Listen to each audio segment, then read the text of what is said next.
Okay, so we're going to look a little bit about what exactly a supply and demand curve is and how they work, and also what the effect of a price ceiling is.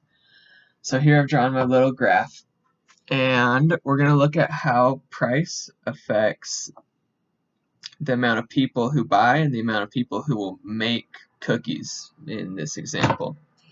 So down here I have all my prices, and what we're going to see with the supply demand curve is first we'll look at people willing to buy.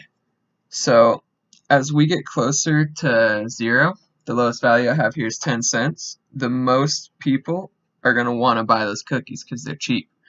But as the price goes up and up, less and less people are going to want to buy those cookies. And down here I have 250, when just about nobody's going to want to buy a chocolate chip cookie for 250.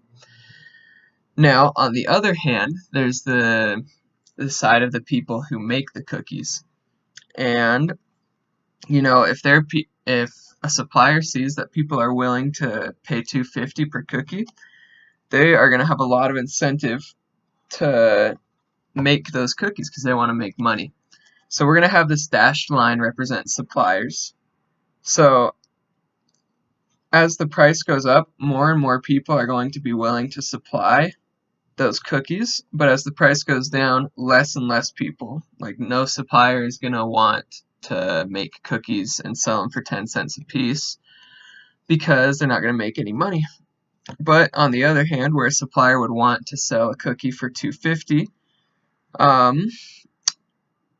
no consumers are going to want to buy it. So the place where these two lines intersect, let's say, is about right here. I don't know, about $1.50, $1.40, something like that. That is the price of equilibrium. That's where both suppliers and consumers are happy with the price, and that's the price they're going to be. Because if it's more expensive, consumers won't buy it, and if it's less expensive, suppliers won't make it. Now, let's say the government decides that cookies are way too expensive and they put in a price ceiling. And we're going to have another just straight vertical line representing this price ceiling. And the government says cookies cannot cost more than 50 cents a piece. Well, what happens there is the consumers are happy because all the cookies now cost 50 cents. But the suppliers, they now don't really want to buy those cookies at all.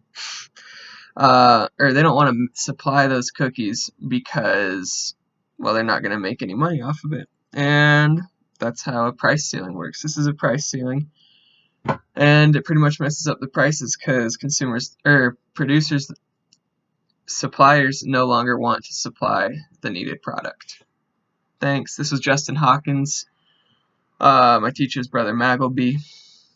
Thank you. Bye.